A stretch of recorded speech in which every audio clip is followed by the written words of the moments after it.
নমস্কার বন্ধুরা, সবাই কেমন আছো? আশা করি সবাই খুব ভালো আছো আর আমিও খুব ভালো আছি। তোমাদের কাছে আজকে একটা নতুন রেসিপি নিয়ে চলে এলাম। চিকেন কষা। এখানে চিকেন আছে, আলু আছে আর এখানে 750 যেহেতু মাংস আছে, আমি এতটা পরিমাণ পেঁয়াজ নিয়ে নিয়েছি, আদা রসুন নিয়ে নিয়েছি। তো চলো আমি এখন তোমাদেরকে রেসিপিটা দেখাই। এখানে কড়াই আমি তেল নিয়ে নিলাম কিছুটা। তেলটা খুন্তি করে চারিদিকে নাড়াচাড়া করে নিলাম, যাতে আমি আলুটা ভাজবো কোথাও না লেগে যায়। এখন আমি কড়াইয়ে আলুটি দিয়ে দিলাম। আলুটি দিয়ে আমি দিয়ে দিলাম সামান্য পরিমাণ লবণ আর দিলাম সামান্য পরিমাণ হলুদ, আর দিয়ে খুন্তি করে নাড়াচাড়া করে নেব। আমি নাড়াচাড়া করে কিছুক্ষণ আমি ভাজার জন্য এখানে ঢাকা দিয়ে দেবো। তো আমি 5 মিনিট পর ভাজার জন্য ঢাকনাটা দিয়ে দিয়েছিলাম। খুলে দেখলাম আলুটি প্রায় লাল লাল করে ভাজা হয়ে গেছে, তোমরা দেখতে পাচ্ছ। এখন আমি আলুটি একটি থালাতে তুলে নেব। তো আমি আলুটি থালাতে তুলে নিয়ে কড়াইয়ে এবার তেল দিয়ে দিয়েছি। তেলটিতে সামান্য পরিমাণ একটু চিনি আর শুকনো লঙ্কা তেজপাতা দিয়ে আমি এখানে পেঁয়াজটি দিয়ে দেবো।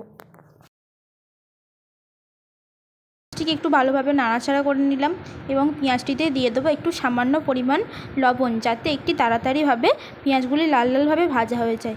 তো আমি এখানে ভাজতে ভাজতে পেস্টটা করে নিই।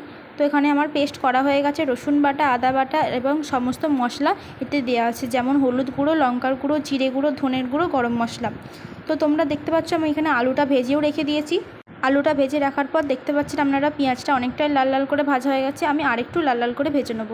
তো আমি আরেকটু লাল লাল করে ভেজে নেওয়ার পর এখানে আমি রসুন বাটাটা দিয়ে দিলাম। রসুনের একটি আঁচটে গন্ধ থাকে, সেহেতু গ্যাসের আঁচটা একটু বাড়িয়ে আমি রসুনটি ভালোভাবে একটু নাড়াচাড়া করে নেব, যাতে রসুনটিতে একটু সামান্য পরিমাণ একটু তেল বেরিয়ে আসবে। তেলটা আসার অবধি আমি রসুনটিকে পেঁয়াজের সাথে একটু ভালোভাবে 5 মিনিট ধরে নাড়াচাড়া করে নেব। তো আমি এখানে নাড়াচাড়া করে নেওয়ার পর এখানে দিয়ে দেবো আসল যে পেস্ট, সেটা আমি দিয়ে দেবো। তো এখানে আমি দিয়ে দিলাম পেস্টটি দেওয়ার পর এখানে আমি পেস্টটিকে ভালোভাবে নাড়াচাড়া করে নিলাম এবং মশলাটাকে এখন আমি ভালোভাবে আধ ঘন্টা ধরে প্রায় কষবো। তো চলো মশলাটা আধ ঘন্টা ধরে কষা হোক। তো তোমাদেরকে আমি দেখাবো আধ ঘন্টা পর মশলাটি কেমন হয়। তো বন্ধুরা, মশলাটি দেখতে পাচ্ছ আধ ঘন্টা পর অনেকটাই সুন্দর কালার এসছে, লাল লাল হয়ে গেছে। আমি এখন এটিতে সব মাংসটি তুলে দেবো। এখানে আমি মশলাটি ভালো করে মাখিয়ে দিলাম মাংসটির গায়ে এবং আলুগুলিও দিয়ে দিলাম। তো আমি এই মাংসটি সিদ্ধ হওয়ার অবধি ভালো করে একটু আধ ঘন্টা ধরে নাড়াচাড়া করে নেব।